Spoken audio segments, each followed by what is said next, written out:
C'est qui Olivier? Ouais, pas mal.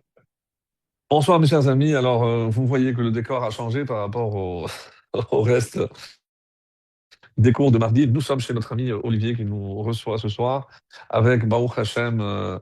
Voilà, donc comme ça vous pouvez voir, ce sera enregistré. Voilà, Baruch Hashem, tout le monde est là. Voilà, ils sont même venus du sud de l'Italie, d'après ce que j'ai compris. Alors, comme vous le savez, donc on va attaquer la paracha de Bo.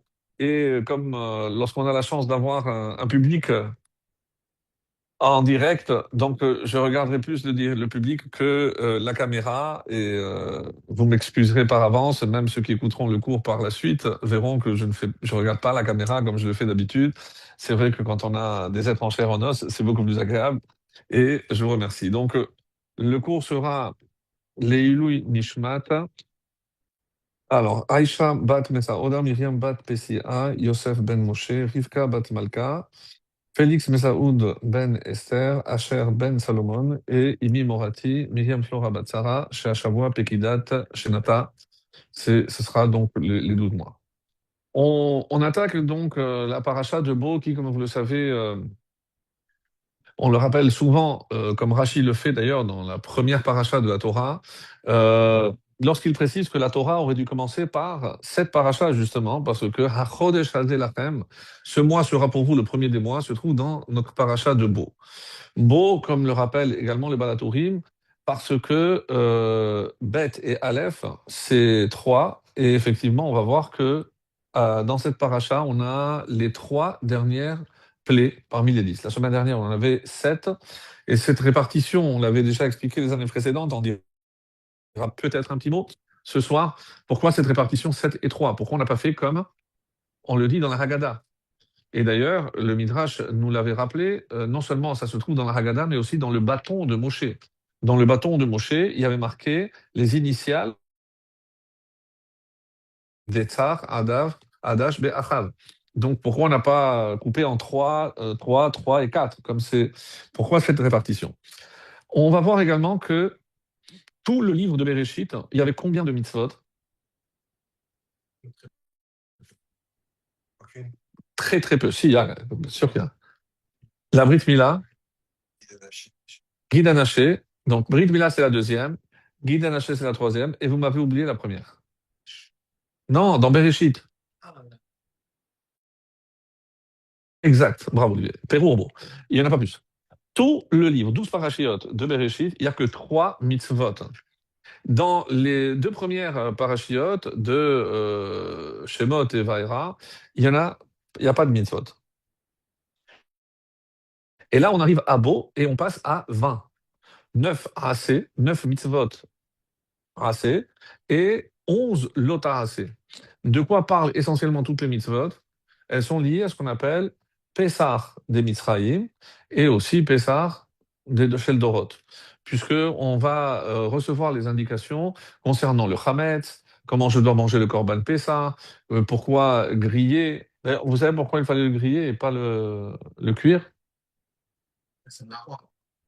C'est marrant. Alors, parce que le roi, hein, il ne prend pas la viande pour la dénaturer dans une soupe ou dans une sauce. Quand un roi mange la viande, il mange que la viande. Et la meilleure façon de manger la viande que viande, c'est griller. Donc, si vous ne le saviez pas, vous l'avez appris. Et comme nous, on a acquis donc la liberté à ce moment-là, donc on a mangé la viande grillée. D'autres disent c'est parce que c'est aussi pour diffuser l'odeur. Parce que, évidemment, quand un plat, dans une marmite, on ne sent pas la même odeur, mais là, quand je fais des grillades, bien nara, donc toute l'Égypte savait que les Juifs faisaient des grillades. Alors, après, il y a trois autres mitzvot qui ne sont pas forcément liés avec la sortie d'Égypte. Une, c'est celle qu'on appelle Pidyon Chamor. Si jamais on a des ânes, on a une ânesse qui a mis à bas un petit anon, si c'est le premier, je dois le racheter. Veim lotifde, et si jamais je ne le rachète pas avec un mouton ou une brebis, va arafto, je dois lui briser la nuque. Donc c'est une mitzvah relativement rare parce qu'il faut que l'âne appartienne à un juif et on n'a pas forcément l'occasion durant toute une vie d'assister. Alors il se trouve qu'à Yerushalayim, il y a de cela à peu près un mois et demi, 2 mois, il y avait un grand truc, ils ont loué une grande emplacement et ils ont apporté l'âne, il y avait des rabbinim, ils ont fait vraiment quelque chose d'impressionnant. Et l'autre mitzvah, donc Pidyon, HaChodesh Hazeh Lachem, c'est oui, c'est quand même malgré tout lié à Pessah, parce qu'il fallait savoir quel était le début pour savoir quand est-ce qu'il fallait prendre le korban, abattre le korban, c'était le 10. Si je ne sais pas c'est quand le début, je ne peux pas savoir c'est quand le 10. Et l'autre mitzvah, qui n'est pas en apparence reliée à Pessah, c'est laquelle? Celle par laquelle va se terminer la paracha. Et Les téphilines. Les téphilines. Quel rapport avec la sortie d'Égypte? Et on va essayer de voir ensemble, est-ce que vous pensez que les téphilines, ils les ont mis en Égypte quand ils sont sortis, dans le désert, puisque, comme vous le savez, il y a 4 parachiotes. Alors, dans le bras, c'est un seul parchemin enroulé et les 4 écrits dans un parchemin, et dans la tête, elles sont séparées. C'est quoi ces 4 parachiotes? Kadeshli Vehaya, celle qu'on lit tous les matins quand on met les tefilines, et ensuite, c'est le premier et deuxième paragraphe du schéma.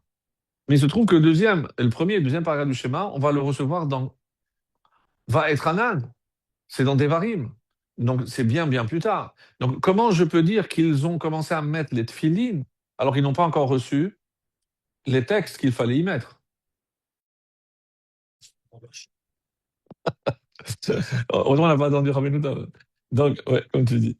Donc, du coup, finalement, on ne comprend pas comment ça s'est passé. Vous allez voir, il y a un Maharal Diskin, donc un commentateur magnifique, qui, d'après lui, a mis les tefilines en Égypte.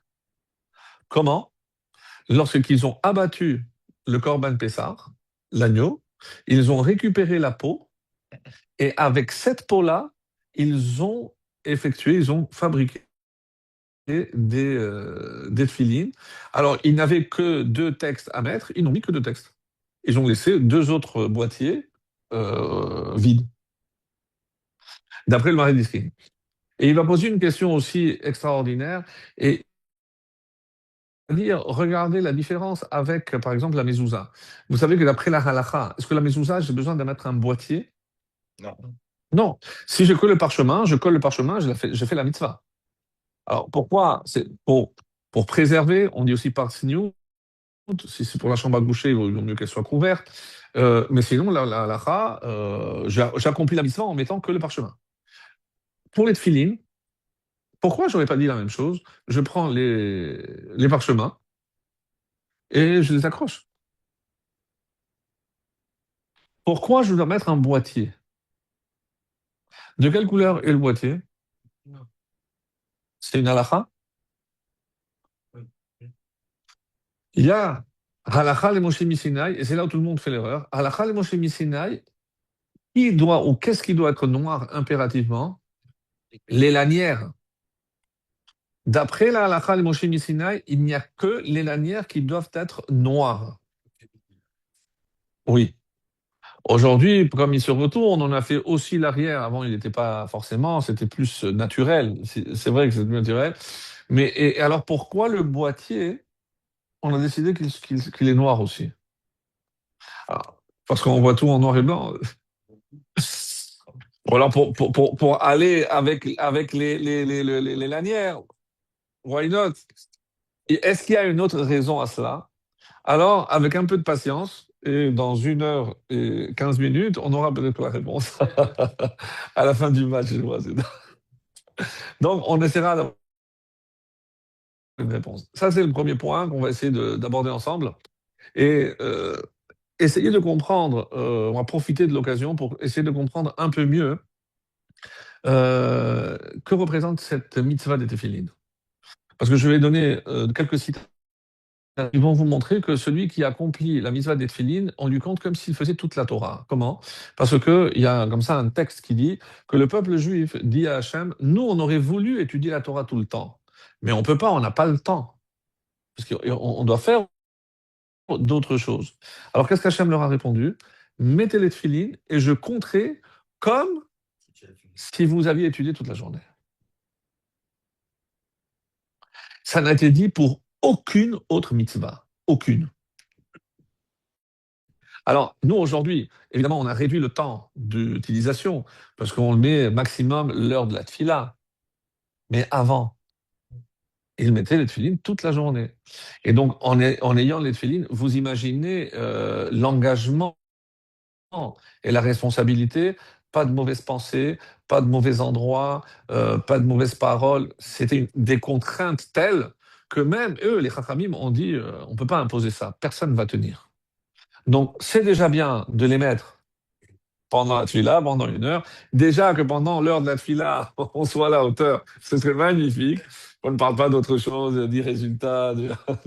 Et ce serait déjà très bien. Mais aujourd'hui, c'est très rare ceux qui ont ce niveau extraordinaire. Et par ailleurs, on va essayer également d'aborder un thème qui m'est cher, c'est quelle a été finalement, je sais qu'on a parlé déjà de ça, mais bon, on va apporter d'autres éléments, quelle a été la vraie durée de notre séjour en Égypte? Alors, si on prend tous les chiffres que je trouve, il y a quand Dieu annonce à Abraham, il lui dit, ta descendance sera esclave 400, Arba Meotchana. Dans la paracha, le texte, le chapitre 12, où Moshav ben Israël, Hachel Yashevu ben Israël, et le temps où les ben Israël ont résidé en Égypte, Sheloshim Shana ve Arba Meotchana, 430. D'où ça sort ce 430? On n'a jamais entendu.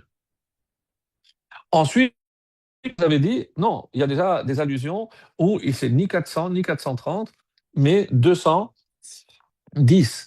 Et même sur 210, combien de temps, combien d'années de vraiment travaux forcés? 86. Généralement, et ça c'est la vie plus grande, c'est 86. Pourquoi 86? Parce que c'est l'âge de Myriam lorsqu'elle est sortie. Moshe, qui est né 6 ans après, avait 80 ans, Myriam avait 6 ans de plus, et Moshe et Aaron 3 ans de plus, 83. Donc 86, et elle est née. Et pourquoi ses parents l'ont nommée Myriam? Vaimareru, en signe de l'amertume qu'il y avait démarré à ce moment-là. Donc, si elle avait 86 ans à la sortie, donc on peut supposer qu'il y avait 86 ans de travaux forcés. Donc, j'ai 86, j'ai 210, j'ai 400 et j'ai 4. Mais on ne peut pas se mettre d'accord et dire clairement qu'est-ce qui se passe là. Et encore un, et comme ça, au lieu de vous répondre, je vous complique tout, parce que regardez ce texte-là. Alors, on dit comme ça, on a, les semaines précédentes, on a donné les années de vie de qui? Ou Shnechaye Lévi, on ne donne jamais l'âge de mort des Shevatim, des tribus. Il n'y a que deux, Yosef et Lévi. Et pourquoi? Alors, dans le Midrash, on peut trouver l'âge de chacun. Mais pourquoi que Yosef et Lévi? Yosef, parce qu'il est mort le premier, et Lévi, parce qu'il est mort le dernier. C'est la réponse la plus exacte. Donc, et voilà qu'est-ce qui est dit. Ushnechaye Levi, Sheva Ushloshim Rachana, 137 ans. C'est celui qui est mort le dernier. Rashi, Lama Nimnu Shelotab Shel Levi. Pourquoi que l'âge, on nous donne que l'âge de Lévi et pas les autres? Léodia Kama Yeme Ashirboud. Pour que tu comprennes combien il y a eu d'années d'esclavage. Chez Kolzman, chez Echad Minashvatim Kayam, Loraya Shirboud. C'est un principe qu'il faut connaître, c'est que tant que les tribus étaient en vie, il n'y a pas d'esclavage. C'est-à-dire par leur seul mérite, on a repoussé le début de l'esclavage tant qu'ils étaient en vie. Et Lévi, Elich Yamim al-Kullam. Et comme c'est Lévi qui a vécu le plus longtemps, donc pour te dire, alors vient le Pérouche à Mizrahi. Mizrahi, c'est un Pérouche sur Rashi, et il dit Ushnot Lévi, depuis qu'il est descendu jusqu'au moment où il est mort, parce qu'il fait le calcul, à Admoto, combien d'années depuis qu'il est arrivé en Égypte jusqu'à sa mort? 94 ans. Donc, si sur les 210 ans qui sont restés, j'enlève 94, en vie, donc il n'y avait pas d'esclavage. Alors qu'est-ce qu'on trouve? Chez Lo Hayu Yemeashi Boudrak, et là, on trouve un autre chiffre, 116. Alors là, au lieu de répondre, ça complique encore. Donc on a en résumé 86, 116, 210, 400 et 430.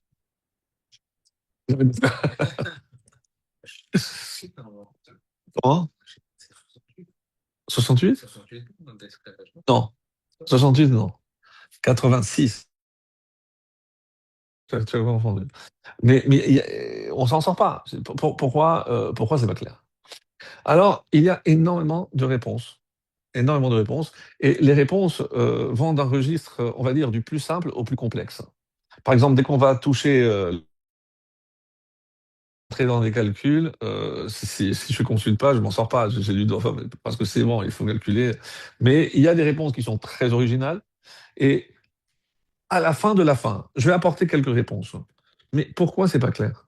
Pourquoi on se met pas... Voilà, ils sont arrivés là, ils sont partis là. Pourquoi? Déjà, déjà, on va dire que c'est un esclavage complet. Il y a une chose qui me semble c'est vraiment un esclavage. Voilà, on peut dire, voilà, ça c'est une réponse. Et il y en a qui disent non, parce que mi pene koshi. Il y a beaucoup qui posent la question, mais pourquoi on parle que 210? Mais même comme ça, on a parlé toujours de 400. Ils auraient dû rester aux 400 ou 430, ça dépend après. Mais 400, pourquoi Dieu a réduit la peine? Alors, première explication, parce que s'ils étaient restés plus longtemps, ce serait fini. Et le Midrash raconte une anecdote pour essayer de nous faire comprendre. Alors, je ne pense pas qu'on ait besoin de cette anecdote. Je n'ai pas saisi le fond, mais je vous la partage parce que je pense que c'est un monsieur qui est tombé gravement malade et avant de mourir, il a nommé un tuteur pour sa fille. Il a laissé une grande somme et il a dit à son tuteur, voilà, tant qu'elle ne s'est pas mariée, tu lui donnes ce dont elle a besoin. Et donc il a signé, tout était en ordre, le papa est décédé. La fille tombe malade. Ils ont besoin maintenant d'une très grosse somme pour l'opération. Le tuteur lui dit, voilà, maintenant, on a besoin, mon mari, il a laissé 100 millions de dollars, on a besoin de 5 millions pour l'opération. Qu'est-ce qu'il dit? Alors qu'elle se marie. Alors, je dis, mais vous n'avez pas compris, se marier. Je dis, bien quand elle va se marier, mais si vous ne me donnez pas ces 5 millions, elle va mourir. C'est comme ça que le Midrash illustre pourquoi on ne pouvait pas attendre plus. Parce que si on avait atteint le niveau le plus bas, et c'est comme ça qu'on dit qu'on était arrivé au 49e degré, alors ça aurait été fini. Donc il y avait urgence. Ça, c'est la première explication. Deuxième explication, qui est aussi mi pene koshi hashiarbud, parce que les Égyptiens ont tellement durci, c'est un peu ce que tu voulais dire, c'est qu'ils travaillaient jour et nuit. Donc du coup, ça compte double. Donc au lieu de 400, eh ben, c'est la moitié, et c'est comme ça que j'arrive à 210. Parce qu'avec 210, ils ont accompli, c'est comme s'ils étaient restés 400. Ça, Ça a été réduit par deux. trac. C'est une autre réponse. Mais il a une flopée de réponses. Ouais, mais, bon, L'histoire de la tutrice. Elle doit se marier. C'est un rapport bien à sûr. l'esprit. C'est pour la Torah, ou sur la Torah. Bien sûr. Ouais. Non, oui, oui, oui, mais, je veux dire, mais on aurait compris même sans l'histoire. C'est pour ça que j'ai dit, non, l'histoire, je l'ai compris. Non, non, c'est pas ce que je veux dire. Mais bon, peut-être que c'est on va dire, un peu pédagogique des Chachamim, de nous permettre de comprendre, de mieux appréhender certaines choses, certainement, certainement. Alors, donc ça c'est parmi les réponses, on va dire, les plus simples. Mais on va aussi aller aux plus complexes. D'après, par exemple,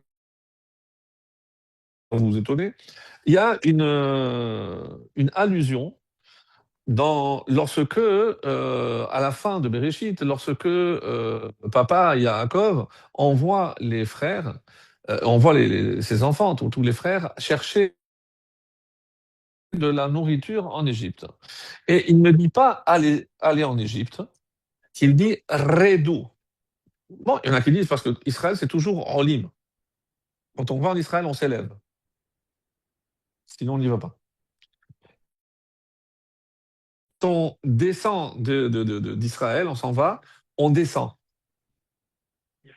Propre, propre et figuré. Et donc, qu'est-ce qu'il a dit à ses enfants? Redou Shama. Rashi, Redou, l'omar lechu. Pourquoi? Et là, Ramaz, Redou, c'est Resh, c'est 200. Dalet, 4. Vav, 6. C'est combien? 210. Donc, Rashi dit, il y a une allusion, Mataim ve'eser shanim chez Nishtarbedu le Misraïm. Donc, Yaakov avait déjà annoncé la couleur. Sachez que vous allez descendre, quand vous allez descendre définitivement, mais vous resterez que 210 et pas 400. Redou. Bon, c'est une allusion, c'est très bien. En plus, c'est Yaakov qui nous le donne, c'est très bien. Alors, d'autres explications. Et est-ce que vous avez entendu, avant d'arriver, parce que j'ai autre chose à la fin que je vous ai réservé, c'est du Harizal. Je sais que vous êtes très friand du Harizal. Non, mais sincèrement, je pense que si on n'a pas fait ce Harizal, on n'a rien compris à l'esclavage en Égypte. On n'a rien compris. Qui est dû à Abrabanel, à Sforno, à Chizkouni, tous les Rishonim, les Malachim, c'est tous des Malachim, c'est tous. Mais est-ce que c'est parce que il n'a pas cru Abraham? Est-ce que c'est une punition parce que il a dit comment je sais que tout ce qu'on a entendu, tout ce qu'il y a eu, mais ça ne peut pas expliquer le pourquoi de cette descente en Égypte. Oui, c'est le cours Habarzel, c'est le creuset de fer, c'est pour forger, on a parlé souvent. Mais vient le Harizal et va tout bouleverser. Parce que ça n'a strictement rien à voir avec tout ce qu'on a cru jusqu'à aujourd'hui. Alors, si vous l'avez entendu, c'est tant mieux, mais sinon, je vous assure, c'est révolutionnaire. Parce que on a vraiment un autre. Et vous voulez que je vous dise, même lorsque cette année, après avoir écouté ce que j'ai à vous dire, vous allez être à la table de Pessah, vous allez ressentir Pessah différemment. Je vous assure. Je ne sais pas où vous allez chacun. Non, je veux dire, c'est vraiment. C'est une autre lecture. C'est une autre vision, certainement beaucoup plus profonde. Mais jusqu'où ça peut aller, c'est vraiment incroyable. Et en fonction du temps que nous aurons, je reviendrai aussi sur l'importance de la mitzvah des téphilines. Pourquoi c'était tellement urgent de donner les téphilines maintenant? Si je dis, comme la majorité des cas, qui disent qu'il faut attendre d'avoir les autres parachiotes pour faire les téphilines pour qu'ils soient complets, parce que s'ils sont incomplets, ils ne sont pas cachers. Donc pourquoi, qu'est-ce qui pressait pour le faire maintenant? C'est ce qui fait dire à ceux qui prétendent que non, ils les ont fait tout de suite, parce que s'ils ont reçu, c'est qu'il fallait le faire immédiatement. Ah, mais il a le bras blessé, mais il ne peut pas le mettre, il met la tête. Ou l'inverse. Non, pour l'inverse, c'est un peu plus difficile. Quoi? Qu'est-ce que tu veux dire? Non. Pardon? Plus fort, parce qu'après, c'est. Mais avant de recevoir la Torah, pourquoi? Ben, ça fait partie de la question. Qu'est-ce qui pressait? Que l'objet en lui-même d'être fini, c'est pas d'abord l'alliance qu'on fait avec Dieu tous les matins. C'est un signe.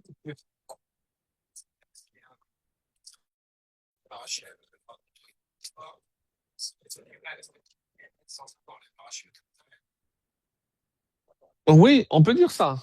Mais est-ce que vous savez que il y a 3 mitzvot seulement où si on n'a pas fait la kavana, en règle générale, on dit que mitzvot richot kavana. Quand je fais une mitzvah, je dois avoir la kavana, c'est la conclusion de la Gemara, tout le monde le sait. Mais il y a 3 mitzvot. Si je ne l'ai pas fait avec kavana, il faut que je le refaire. Lesquels? C'est pas une mitzvah. C'est une mitzvah, j'ai dit. Lesquels?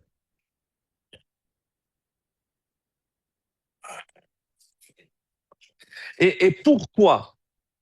Parce que c'est les seuls où il y a une raison qui est donnée dans la Torah. Alors, attention, quand je dis une raison, j'ai jamais, je dirais jamais la raison. Et c'est là toute la nuance. Donc, même lorsque la Torah te dit, quand les ma'an, afin que, pour que tu puisses, il y a 3 seuls mitzvot où la Torah a dit. Non, Un bassin. Un bassin. non, pire encore, non. C'est la souka. La souka. Les ma'an yedou de l'otechem. Donc, parce que comme il y a une obligation de faire savoir, de faire connaître, donc quand je fais le tefillin, la souka, c'est pour ça que je dois mettre, quand je mets le ska, les shem mitzvah souka. Ça, c'est la kavana. L'autre, les titites. Bravo. Bravo, Régis. Pourquoi? Parce qu'il est marqué item uzrachtem.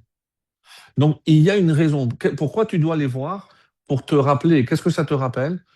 Les mitzvot. Ça t'est dit sur personne. Et pour les téphilines, parce que tu dois voir un signe. Et chaque fois que je dois me rappeler, ce qu'il dit ici,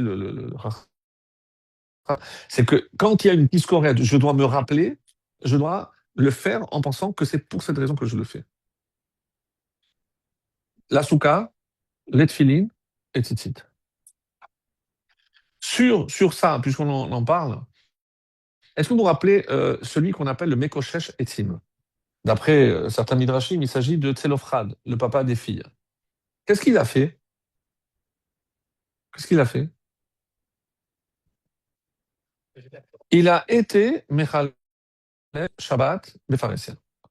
Et la Gemara elle-même dira, Leshem Shamayim Mitkaven. Lui, il avait une bonne intention. C'est parce que, comme maintenant ils allaient être condamnés à rester dans le désert, il se serait dit, de toute façon, si on va mourir, alors il n'y a plus d'importance à ce qu'on fait. Il a voulu montrer que c'est grave. Et même il était prêt à mourir, parce qu'il savait que s'il transgressait le Shabbat. Donc, Mekoshesh Etzim, il a ramassé du bois. Mais pourquoi? Pour chauffer la manne? Pour se chauffer? Ça n'avait aucune intention. Réfléchissez, ça n'a strictement rien. Pour explication plus profonde, c'est Etzim, c'est le Etzadat. Bon, je ne rentre pas dans l'explication profonde. Mais Mekoshesh Etzim, il y a un midrash qui dit quelque chose d'époustouflant. Si Tzelofrad, ou le Mekoshesh, parce que tout le monde n'est pas libre, s'il avait eu les téphilines, il n'aurait pas fauté. C'est Shabbat. Tout le monde saute, parce que je raconte. Oui, parce qu'il faut qu'on ait toujours sur nous au moins 2 de ces mitzvot qui sont appelés hot. Mais ça y est, le Shabbat et la Brit Mila, ça fait déjà 2. Je n'ai pas besoin de tefilin. D'ailleurs, c'est pour ça que ou le Shabbat ou les tefilin et la Mila, on a toujours sur nous. Donc on a toujours 2. Ah, il dit, mais on n'a pas encore Shabbat. Le Mekoshesh Etzim, oui. Après. Je parle du Mekoshesh Etzim. Donc, mais, donc ça reste encore plus incompréhensible de dire que s'il avait eu les tefilin, on parle de Shabbat, on n'a pas besoin de mettre tefilin. Qu'est-ce que ce midrash, qu'est-ce que ce texte nous enseigne? S'il avait eu les tefilin, il n'aurait jamais fauté. Mais pourquoi ça n'a pas suffi? Et les tzitzit, peut-être, je ne sais pas moi, la Brit Mila, non. La Brit Mila ne l'a pas empêché de fauter. Les tzitzit n'ont pas de fauter. Le Shabbat lui-même n'a pas empêché de le transgresser. Mais les tefillin, oui. On m'explique. Alors pourquoi les tefillin? Pourquoi les tefillin? Qu'est-ce qu'ils ont? Qu'est-ce qu'ils ont de particulier? Alors, puisqu'on a commencé avec les tefillin, et on reviendra après pour le reste. Donc je disais, par rapport au mari de Diskin, c'est lui qui pose cette question. Il prétend que quand ils ont mangé, ils ont abattu le Corban Pessah et il fallait le manger le soir.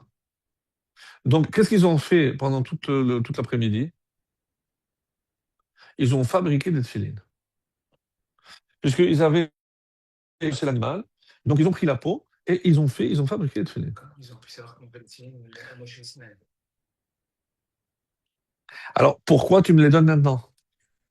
Pourquoi je te dis qu'à pourquoi tu me les donnes maintenant?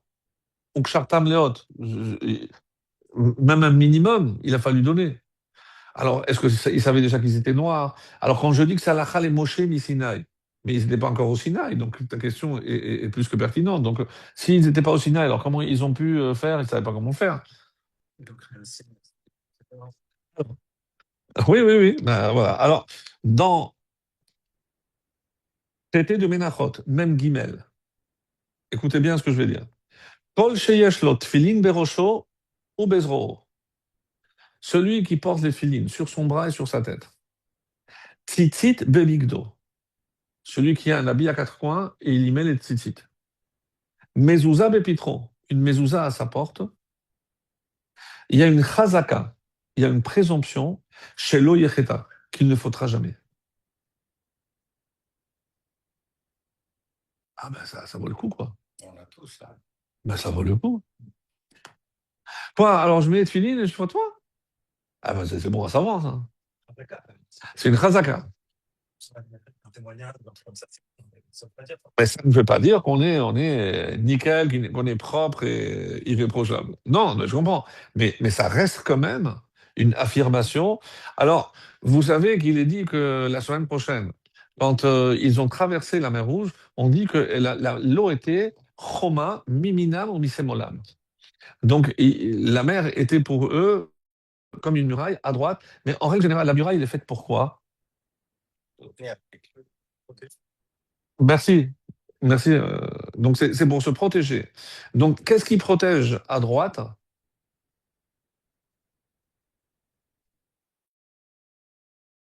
L'amont dit que Mimino, Eshdat l'amont. À droite, il y a une religion de feu. On dit que c'est pour ça qu'on porte le Sefer Torah toujours à droite. Donc, à droite, c'était la Torah. On misait Molam, la gauche.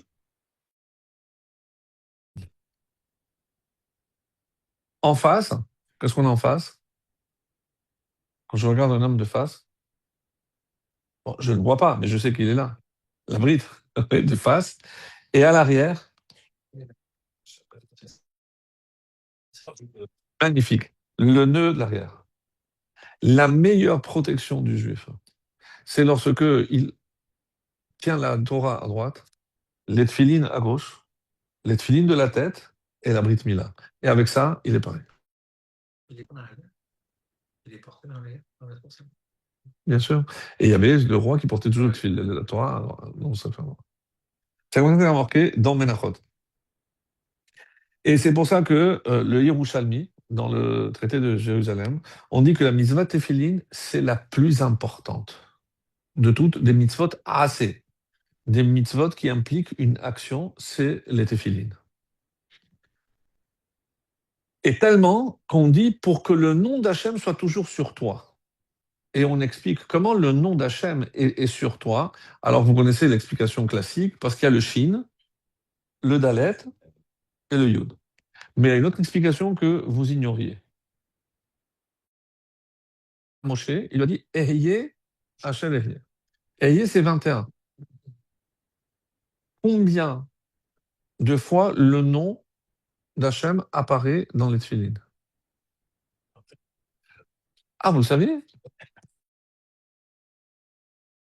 21 dans la tête et 21 dans le bras. Ça fait combien? 42. Et à quoi ça correspond 42? 6 fois 7. Et c'est quoi 6 fois 7? C'est le nom, le Shem Hamephora, composé de 42 lettres.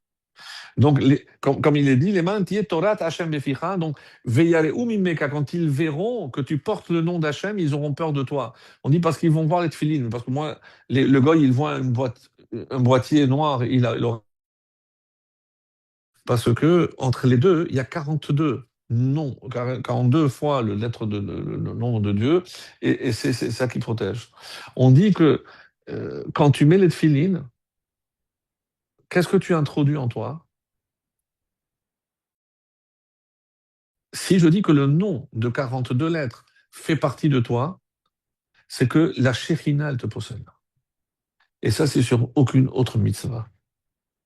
Même la Brit Mila. Bon, parce que la Brit Mila, on dit que c'est aussi, on grave le nom d'Hachem. Mais les tefilines, c'est la Shekhinah qui est avec toi. Et c'est pour ça que tu dois tellement faire attention, parce que la Shekhinah. Et ça, c'est la réponse qui est donnée. Et pourquoi on met dans le boîtier noir? Parce que la Shekhina, hein, qu'est-ce qu'il y a eu au Matan Torah? Dans la description de Matan Torah, vous vous rappelez? Le phénomène climatologique, qu'est-ce qu'il y a eu? Des éclairs, Anan, Va'arafel. Qu'est-ce qu'il y avait aussi? Un brouillard. On dit que c'était obscur. Pourquoi? Pour cacher la Shekhina. Parce que la Shekhina, elle ne se révèle pas. Qu'est-ce qu'il y a marqué? Loïr an yadam vacha, et tu ne peux pas voir la Shekhina. Donc, obligatoirement, et donc, si maintenant que j'ai l'explication que les tefilines, c'est être pénétré par la Shekhina, donc maintenant je protège avec le noir pour masquer, pour cacher la Shekhina. Chose qui n'a été dite pour rien d'autre. À ce stade, j'aimerais vous raconter cette histoire que j'ai découverte, j'ai entendue il n'y a pas longtemps. C'est un soldat qui, le 7 octobre, avait un ami qui habitait Be'eri. Il l'appelle pour lui dire qu'ils se sont fait attaquer par des terroristes. Comme il était dans une base, il appelle ses copains, je dis, il y a quelque chose qui se passe à Be'eri, il faut qu'on aille. Alors, il y a un qui a dit, moi j'ai un hélicoptère, si on va aller avant que les autres arrivent, donne l'ordre, et comme ça, le temps que les autres arrivent, nous on va arriver en premier. Ils prennent l'hélicoptère. Dès que l'hélicoptère est en approche, ils font canarder par une roquette. Le miracle, le pilote arrive tant bien que mal à poser l'hélicoptère, ils sont sains et saufs, mais ils ont compris que ce n'était pas une petite bande de terroristes, parce qu'avec des RPG, avec des lance-roquettes et tout, donc ça allait mieux. Ils ont lancé l'alerte. On dit que c'est eux qui ont lancé la première alerte officielle. Le temps que les arrivent, donc ils sont rentrés, et, et Baruch Hashem, donc Baruch Hashem, ils ont aidé tant bien que mal. Dès le lendemain, lorsque la guerre a été déclarée, là, il est allé évidemment au front. Et malheureusement, il a vu mourir ses deux meilleurs amis lorsqu'ils sont rentrés dans un immeuble. Il se trouve qu'il était piégé. Au deuxième étage, ils ont sauté, ils sont morts. C'est lui, en tant qu'infirmier, c'est lui qui est rentré les récupérer. Alors, après ce traumatisme, il avait déjà perdu un copain le 7 octobre, etc. Bon. Il a demandé un break et il a dit, il faut que je m'éloigne. Il est allé aux États-Unis. Il avait un copain qui habite aux États-Unis, il est allé aux États-Unis. Et dans son séjour aux États-Unis, il y a son copain qui lui dit, écoute, là, ça va être Chol HaMoed Sukkot. Le Chabad, il fait un grand, grand repas, il invite, bon, viens, ça va nous changer les idées, on va voir d'autres personnes et tout. Je dis, ah, super. Et ils y vont. Et il chante, il mange et tout. Et à un moment donné, le Rav se retourne vers lui et il lui dit, et toi, d'où tu viens? En vérité, il a regretté de lui avoir posé la question. Et, et il se lâche. Il se lâche. Voilà, bon, j'imaginais le blanc dans la souka, il raconte comment il a vu ses copains, etc. Et là, il aurait pu s'arrêter de là, c'est déjà pas mal. Il a dit, je vais vous dire quelque chose que je n'ai même pas dit à mon copain. Je dis, non, vous n'êtes pas obligé, je dis, oui, j'ai envie de vous le dire. Moi, je viens d'une famille traditionnelle. Donc, depuis la bar mitzvah, je mets tefillin. Vous savez ce que j'ai fait avant de venir? Je suis allé chercher un marteau et je les ai brisés. J'ai cassé les tefillin. Là, c'est pas le silence, là, c'est... Le Rav ferme les yeux, il dit Hachem, mets-moi les mots dans la bouche. Sincèrement, parce que je me suis dit, moi, à sa place, qu'est-ce que j'aurais dit? Je vous assure, c'est du génie. Il y a que parce qu'il a été inspiré qu'il a pu dire une chose pareille. Et je vous assure que c'est vraiment du génie. Qu'est-ce qu'il lui a dit? Il lui a posé la question, est-ce que tu sais qui a été le plus grand prophète de tous les temps? Il lui a dit, ben, Moshe. Tu sais ce qu'il a fait, Moshe? Ben, il nous a donné la Torah. Briser les tables. Les tables, c'était la chose la plus précieuse qu'on ait jamais eue, et qu'on n'a jamais eue d'ailleurs, parce qu'elles étaient faites entièrement par Hachem. Les autres, c'est une reproduction C'est une copie, mais c'est pas les vrais. À la fin de sa vie, c'est comme ça que c'est rapporté dans Rashi, qu'est-ce qu'il a dit à Hachem à Moshe? Yeshar kochacha asher shibarta. Bravo pour les avoir brisés. Il est très étonné. Je dis, ah bon? Il m'a dit oui. Et tu sais pourquoi? Parce qu'en brisant les tables, il a sauvé le peuple. C'est-à-dire que c'est parce qu'il aimait les Juifs qu'il a brisé les tables. Toi, si tu as brisé tes téphilines, c'est parce que tu aimes le peuple juif, parce que tu aimes tes frères, que tu es prêt à donner ta vie. Et dans cette colère pour sauver ton peuple, tu as brisé tes téphilines. Et si tu aimes tes frères, tu aimes Dieu aussi. Il a scotché. Forcément. Une force, tu es d'accord avec moi que c'est incroyable, une force incroyable. Alors, justement, c'était Soukot. À la fin de Soukot, il est venu, il lui dit, je voudrais une paire de terre. Laissez-moi vous offrir. Il lui a dit non. Parce que je veux avoir le mérite de les avoir acquis. Ne m'enlevez pas ce mérite. Il n'avait même pas de quoi payer. Et il a payé au fur et à mesure quand il a pu. Et il a dit, j'ai compris, quand tu peux, tu payes. Je lui ai dit, mais en tout cas, merci, vous m'avez réconcilié. Je lui ai dit, non, tu t'étais jamais vraiment fâché. Quelqu'un qui n'en a rien à faire, il ne s'énerve pas. Il ne met pas les tefilines. Quand tu as brisé, tu as montré que tu y restes attaché. Et donc, c'est toi qui es revenu, c'est pas moi. C'est une force. Une force. C'est incroyable. Je sais pas. Je me suis dit, j'ai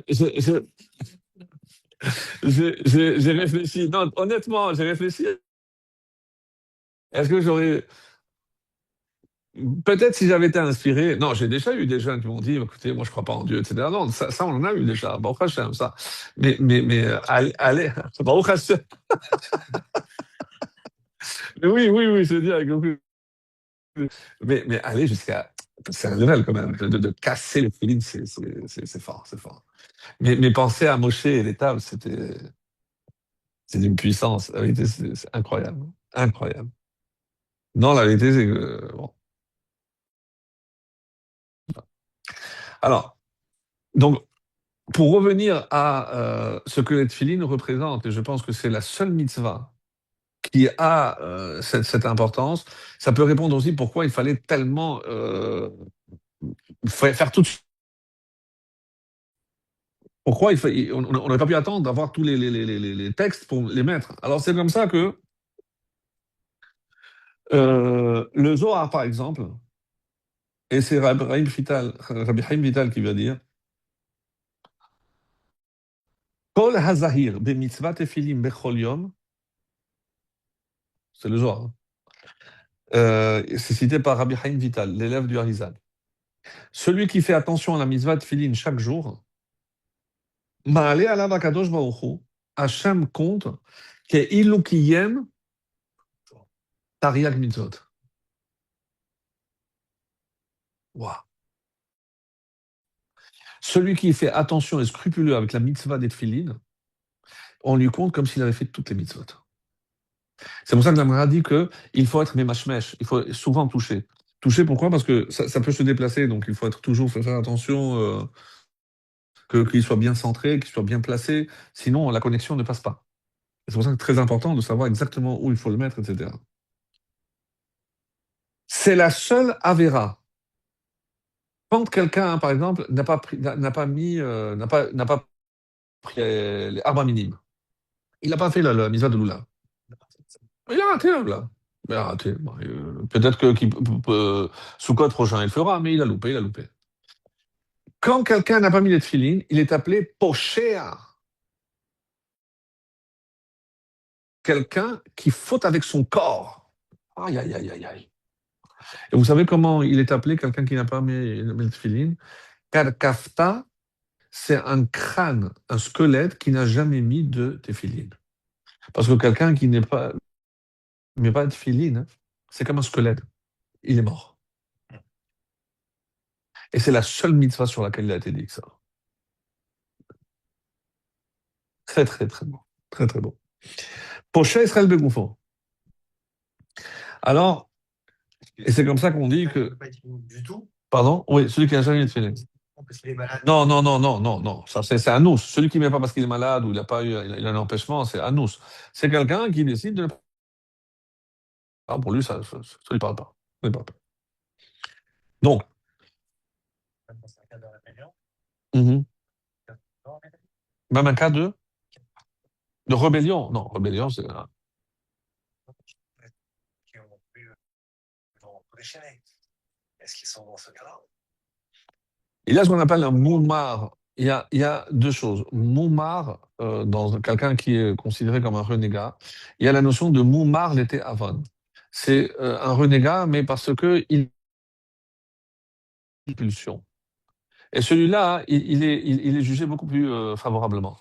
Pourquoi? Parce qu'on a tous nos faiblesses et il s'est laissé aller. On est plus indulgent avec lui. Mais après, ça c'est Mouman d'été avon. Et après, il y a le moumar. Je sais que c'est interdit, oui, je sais, je fais. Celui-là, on ne peut pas être tellement indulgent avec lui. Parce qu'il fait les haïs, c'est pour énerver, pour provoquer Dieu. Ça, c'est grave. Ça, c'est grave. Alors, dans, quand à Purim, vous connaissez cette phrase qui dit la Yehudim haïta ora vesimcha vesason vikar. Qu'est-ce qu'elle dit, la Gemara Megillah? Ora zu Torah. Et pourquoi à Purim on parle de Torah? Parce que qui yemouv et kiblou. Là, ils ont accepté pleinement, dans la joie, sans la contrainte. Après, Simcha. Simcha, c'est Besamarta Bechagecha. Simcha, c'est Yom Tov. Et quel rapport avec Purim? Parce qu'ils ont accepté une fête qui a été imposée par les Chachamim. Parce que maintenant, à partir de maintenant, ils vont célébrer. Donc, ils ont accepté Simcha. Vesasson, Sasson, Stas Anochi Alimratecha. Sasson, c'est la Mila. Et Yekar, Vikar, quelque chose qui est cher, on dit que c'est les tefilines. Et là, c'est le Rav Pinkus qui pose la question. Pour la fête, j'ai compris. Pour la Torah, j'ai compris. Mais la Mila et les tefilines, j'ai pas compris. Quel rapport avec Purim? Surtout qu'il limite. Bah, les tefilines, mettez. Et c'est pour ça qu'il limite. Alors, c'est quoi l'explication?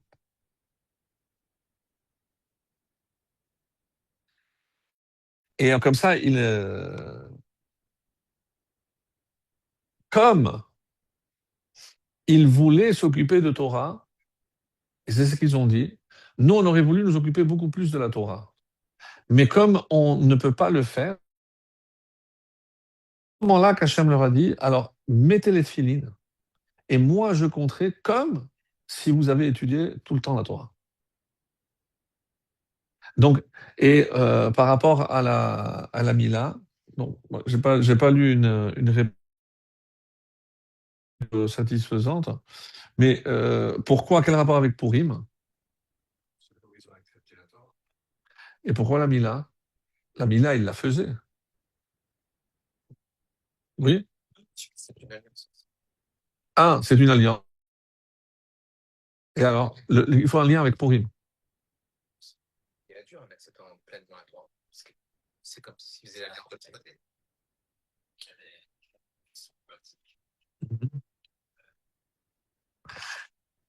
Excellent, Franklin. Il y a comme ça ceux qui disent que la Mila, c'est pas la Mila des Juifs, parce que eux, ils l'avaient déjà faite. Mais comment Mityahadim, comment ceux qui sont convertis, Mityahadim, ils sont devenus Yehoudim, Mityahadim, et comment ils se convertissaient? Par la Brit Mila. Par la Brit Mila. Après, il y a une autre explication que j'avais lue, c'est que un des mérites qu'ils ont eu, c'est qu'ils n'ont jamais perverti la Mila.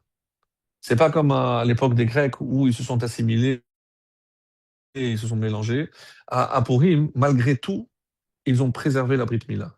Et donc, pourquoi Vika? Parce que grâce à ce mérite, ils sont restés intacts et c'est ça ce qui leur a valu qu'Hachem ait fait ce miracle. Comme ça la réponse. Alors, sur les tefilines encore un peu, et après on va passer, parce que je vous dois le Harisa. Vous savez que quand il est écrit, ceux qui ont peur, qui est dispensé d'aller à la guerre? Le marié, celui qui a construit, etc. Et en fait, il y en a qui disent que tout ça, c'est pour ne pas faire honte à celui qui a peur. Très bien. Alors, de quoi il a peur? Soit il a peur de la guerre, parce qu'il sait qu'il va mourir.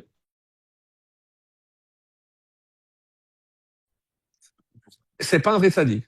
Il pense que peut-être qu'il n'a pas assez de mérite, parce que s'il sait, il sait qu'il se connaît. Donc s'il a fauté, il n'aura pas assez de mérite, de protection, et c'est pour ça qu'il a peur. La guerre dont parle la Torah, hein, avec beaucoup de détails, c'est la guerre de Midian. Combien sont allés et combien sont revenus? 12 000 sont allés et combien sont revenus? Il n'y a pas un seul qui a été touché. C'est une des guerres qui est citée souvent en exemple, parce que, vous allez me dire, oui, parce que c'était forcément des tzadikim, etc. Quand on parle, et pour vanter leur mérite, dans la par exemple, on dit que c'était quoi le mérite extraordinaire de ces gens-là? C'est quand ils mettaient les filines, ils ne parlaient pas, bravo, tu es content de ça, ils ne parlaient pas entre les téphilines de la tête et les téphilines de la main. De la main et de la tête. Et ça c'est le mérite. Ça a suffi. Quand on dit qu'ils n'ont jamais fauté, ça, c'est une faute.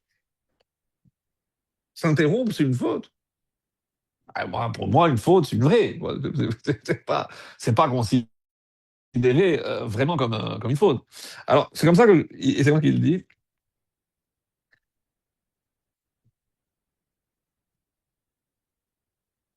Et un autre avis dit, c'est que jamais ils se sont trompés et ils ont mis la tête avant le bras. Réfléchissez avant de répondre. Quel est des félines du bras ou de la tête, lequel est plus kadosh? La tête. Alors pourquoi on commence par le bras? Ça peut être une réponse. Pourquoi? Limba Kodesh. Si tu me dis que la tête est plus sacrée, alors je commence par le bras. Oui. Mais du coup, quand je vais faire la bracha, je ne fais pas la bracha sur la tête. C'est pour ça que l'Ashkenazim, oui, ils font la bracha, le mitzvah, parce qu'ils disent, ben non, si j'accepte que c'est plus kadosh, et alors elle ne va pas avoir de bracha et le bras, oui. C'est pour ça pour dire que c'est la même bracha. Sinon, et quand on s'interrompt, on doit faire la bracha, parce que du coup, c'est une autre mitzvah. Et de fait, c'est deux mitzvot différentes, la tête et le bras.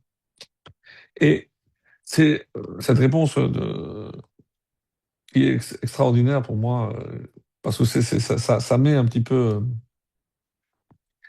Quel est le degré? Qu'est-ce qu'on veut faire? Vous savez qu'il est rapporté que quand on voulait donner du kavod à quelqu'un qui était parti, on faisait une sorte de mausolée sur le kever et on faisait venir des gens avec les tefilines, comme ça c'est marqué. Et ils restaient auprès de cette tombe. C'est le plus grand kavod qu'on peut faire à quelqu'un qui est décédé. C'est pour ça que, par exemple, là où il y a le kever de Baba Saleh ou autre, donc on installe là-bas une choule, on installe là-bas pour qu'il y ait des gens qui soient là-bas et qui mettent des tefilines. Oui, mais, mais les tefilines, oui, les tefilines, oui. Très curieux, très curieux.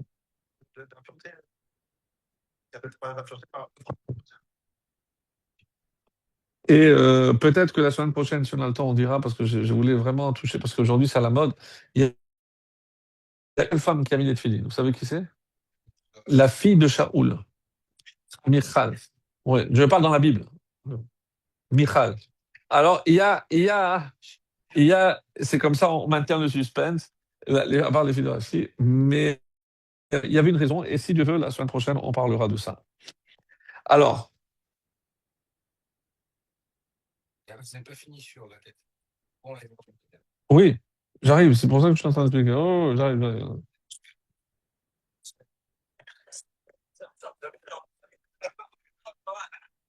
Donc, que- réfléchissez maintenant, qu'est-ce qu'on fait? Il y a marqué comme ça que lorsque on termine, pour fermer le parchemin, avec quoi on le fait?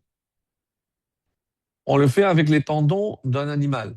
Oui, on ferme, je ne sais pas si vous avez vu à quoi ça sert. Et après, on entoure tout de la peau de l'animal. Pourquoi? Pourquoi on aurait pu choisir autre chose? Pourquoi le parchemin, j'ai compris. Donc le boîtier, il faut que ce soit du cuir. Le fil avec lequel je vais entourer et fermer les parchemins, c'est aussi, ça fait partie d'un animal. Qu'est-ce qui, qu'est-ce qui se cache là-dessus? Hmm. Mais pareil, la faute du Vaudor, avec tout ce qui est autour du cuir. Alors, tu en avances sur ce que je voulais dire.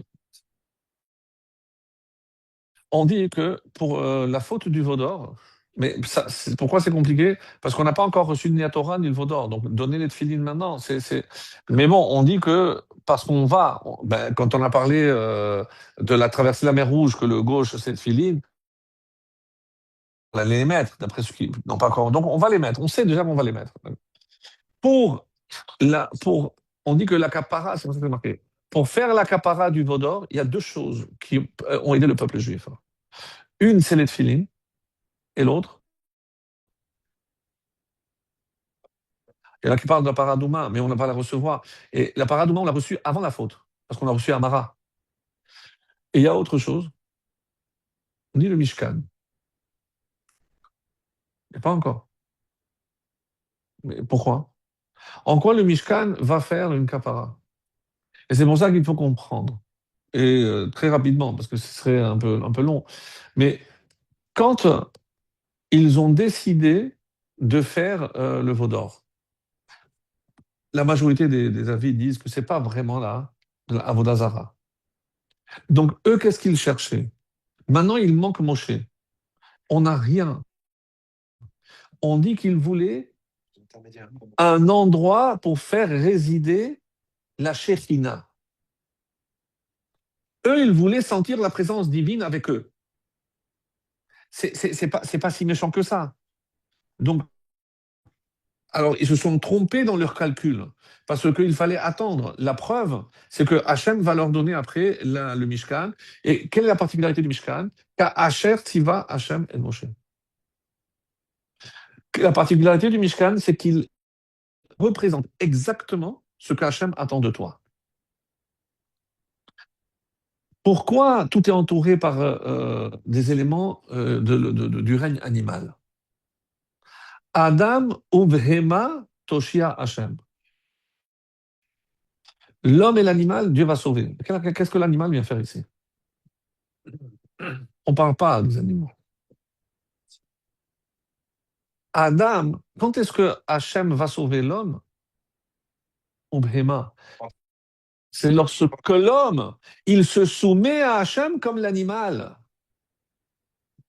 Parce que toute la faute de l'homme, c'est lorsqu'il commence à faire lui ses calculs et à se dire, moi je fais ceci par cela. Donc on comprend maintenant pourquoi on commence par le bras. Parce que quel est le meilleur exemple de soumission? Quand Hachem te demande, toi qu'est-ce que tu dis? Naasé? Tu ne cherches pas à comprendre. Hachem te dit, Naasé, Venishma. Naasé, je fais. Le summum de la soumission, et c'est pour ça Adam Uvrema, c'est lorsque, et quand je prends les téphilines et je les entoure avec tout ce qui est, qu'est-ce que je suis en train de dire? Lorsque tu atteindras ce niveau, comme un animal, l'animal, il se soumet, il ne pose pas de questions, il est fait pour ce qu'il est censé faire. Et par rapport à Hachem, ça c'est la avdout, c'est le Eved d'Hachem, c'est le niveau le plus élevé, c'est lorsque tu fais sans poser de questions. Nishma. Et par quelle mitzvah je, je, je, je, je prouve cette soumission à Hachem? Les tefilines. Le Mekoshesh Etzim, qu'est-ce que ça veut dire s'il avait mis les tefilines? Parce que ça veut dire que tu n'as pas compris le message des tefilines.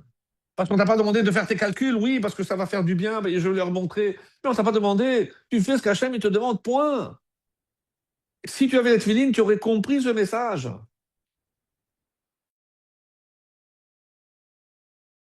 Baroche. Mais où je mets le tefillin? À la roche. Mais Baroche. C'est, rappelez-vous, cette bracha qu'on fait pour le tefillin, elle est incroyable. Les haniars, c'est poser. Depuis quand poser quelque chose, même la mezouza, je ne dis pas les haniars, je dis que boire, je fixe. Pourquoi les tefillin? Parce qu'Hachem, il peut te demander juste de les poser. Mais comment tu vas les rentrer dans le cœur ou dans la tête? Ça, c'est ton travail à toi. Et ça, tu fais pas une bracha parce que je sais pas si tu vas réussir. Ça, c'est toi de faire. Ça, c'est à toi de faire. Je sais pas si tu as raconté cette anecdote, le fils du chassid qui a fait la bar mitzvah. Je l'ai l'année dernière ou pas? Parce que il a vu c'est un chassid, un admour. Il a vu son fils qui mettait les tefillin, il a fait les shem yichud, kutcha v'lichut. Après, il est venu voir son fils, je lui ai dit, mon fils, à quoi tu as pensé quand tu as fait les shem yichud, kutcha v'lichut? Toi, tu connais pas la Kabbalah, qu'est-ce que tu as fait? Il lui a dit, papa, moi, je te dis, j'ai compris que on demande de réunir Yudke et Vavke. Je me suis dit, Yudke, comme c'est le bras, donc c'est unir Hachem en haut, c'est par l'action, et Hachem par... Ah, parce que je me suis rendu compte qu'en hébreu, tous les mots qui touchent le domaine physique, il y a Yudhe. Ah bon? Je sais, oui. Comment on dit l'action de manger? Achila, Shetia, Yudhe. Lina, Shena, Halicha, Sicha, Yudke. Ah ouais. Et Vavke. Et tout ce qui est spirituel, il y a Vavhe. Je dis, ah bon? Ça dit comment? Torah, Teshuvah. Il commence à se faire. Alors, le bain, il était scotché, mais c'est incroyable. Et le petit avait raison. C'est-à-dire que quand on fait attention, tous les mots spirituels, il y avait. Bon, vous ferez l'exercice. Et tout ce qui est physique, c'est Yud-Hé. Et comme je vous dois, parce que je vous ai promis la réponse du Harizal, donc, parce qu'il faut terminer avec ça.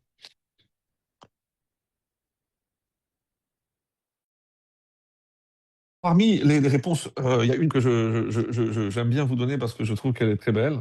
C'est, on dit, c'est un élève du Khatam Sofer qui dit. Pourquoi on dit en Égypte que les femmes ont accouché combien? 6. Pourquoi pas 3 et pourquoi pas 12 si déjà? Pourquoi 6? Normalement, elle aurait dû accoucher combien? Un enfant, normal, ce qui est normal, bon, à la limite. Mais si je dis que chacune a eu 6, ça veut dire qu'il y en a eu combien en plus? 5. Pendant les années de travaux forcés, on a dit combien? On a retenu 86. 5 fois 86, 430. Comme ils ont eu 6, ça veut dire que les 5 que moi je vous ai donnés, ils remplacent les 430 ans que vous devez rester. Et c'est pour ça que vous n'êtes pas resté à 400 ans. Parce que eux, ils ont complété ce qu'il aurait fallu pour arriver à 400 ans. Très fort dit. Et le travail qui devait être fait, puisqu'il y a ces 5 en plus, eh ben, c'est comme si 30 ans. Moi, je trouvais très très belle cette explication. Elle est très puissante. Moi, j'ai beaucoup aimé. Il y a d'autres, mais bon, celle-là, elle est très très belle. Je trouve que c'est très très belle. Alors, oh non, vous n'avez pas aimé?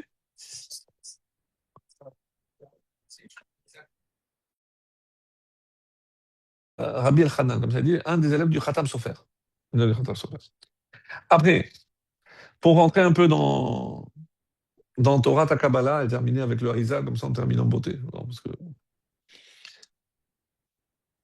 Vous savez ce qui est écrit et rapporté par plusieurs ouvrages de Kabbalah, après Ibn Shittal, le Harizal, bien sûr.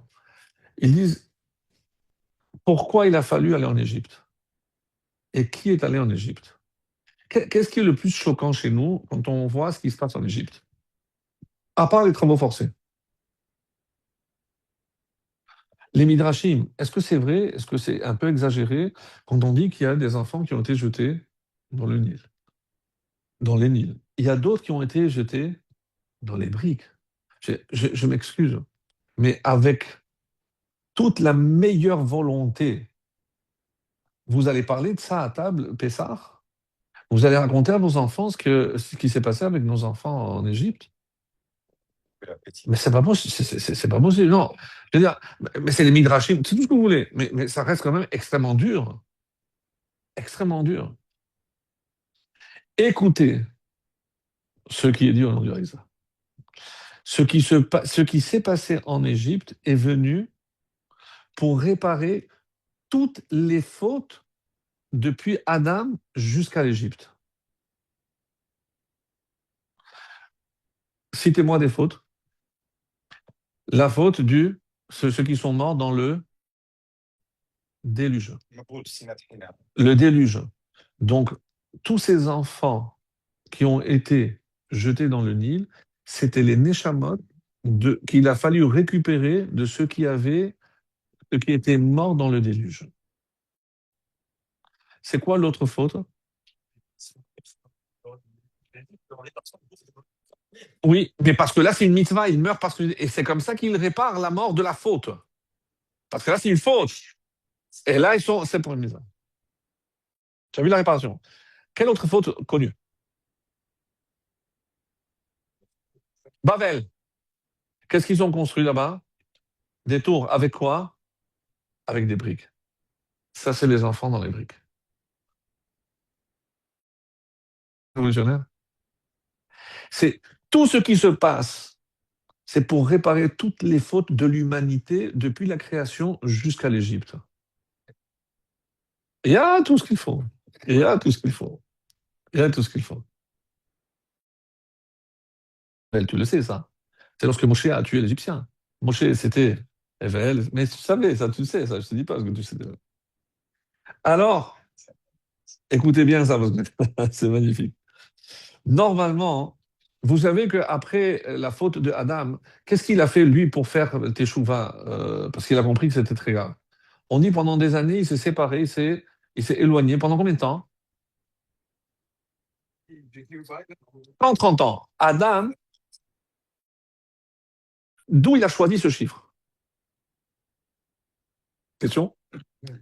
On dit que, écoutez, parce que on dit que un homme, quand il donne le maaser à Hachem, il devrait donner aussi le maaser.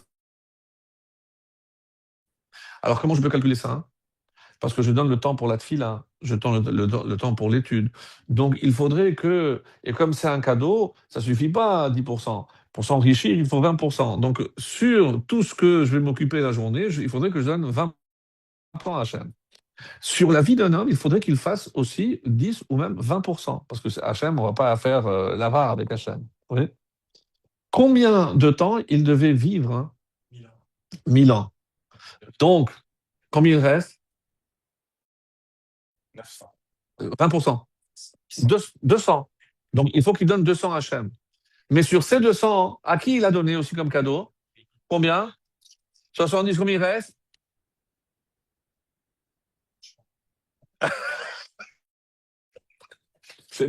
Mais c'est génial. Comment tout? Ben nous, on a tout le temps, on a lu 130. Mais pourquoi 130? Je ne sais pas. Ben bon, parce qu'il fallait que. Tout a une explication d'une profondeur incroyable. Et on va plus loin. Donc, ça, c'est comme ça qu'il a donné le Maaser. Vient le Harizal et il dit que malheureusement, il fallait réparer parce que on considère que Adam Arishon, en fautant, il a fauté sur 5 niveaux du nom de Dieu. Ça, bon, ça, c'est un peu déjà plus profond. Donc, et où je vais retrouver ça, c'est que lorsque je vois, quand on parle des fautes ici, il y a marqué dans 2 versets, il y a 5 fois Elohim. 5 fois Elohim. Et donc, il fallait que maintenant les bénis Israël finissent, eux, par réparer la faute de Adam dans sa globalité. Donc, Elohim, c'est combien? 86. Et fois 5? 430. Donc, d'où vient ce chiffre 430? C'est pas comme ça. C'est vrai, le Harizal, c'est ce qu'il vient de dire ici, c'est pour réparer entièrement la faute d'Adam, il fallait, c'est pour ça que ce chiffre de 430, on ne parle pas de temps, on parle de réparer entièrement cette faute-là. Regarde ici, eh ben, effectivement. Et ça répond à toutes les questions, parce que c'est pour ça que je voulais terminer avec ça. Dans le premier verset de la paracha, écoutez bien.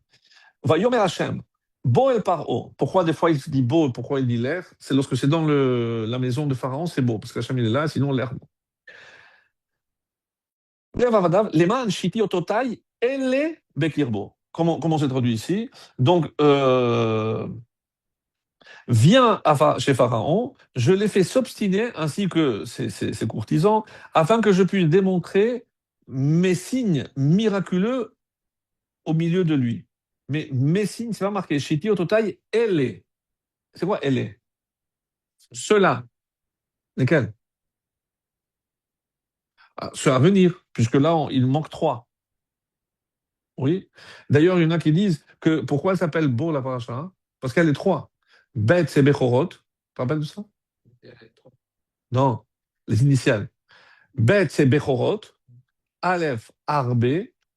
Et il y a l'obscurité. Il y a un autre mot en hébreu pour dire obscurité. C'est Afela. Donc, c'est aussi le Aleph. Donc, dans Bo, dans deux lettres, il y a une allusion en trois. Bon, ça, c'est une petite parenthèse. Et d'ailleurs, quand le Ramban parle des 430, ici dans la paracha, il dit que ça, c'est un des plus grands secrets de la Torah. À quoi il fait allusion quand Ramban ne veut pas parler? C'est toujours la faute de Adam Arishon.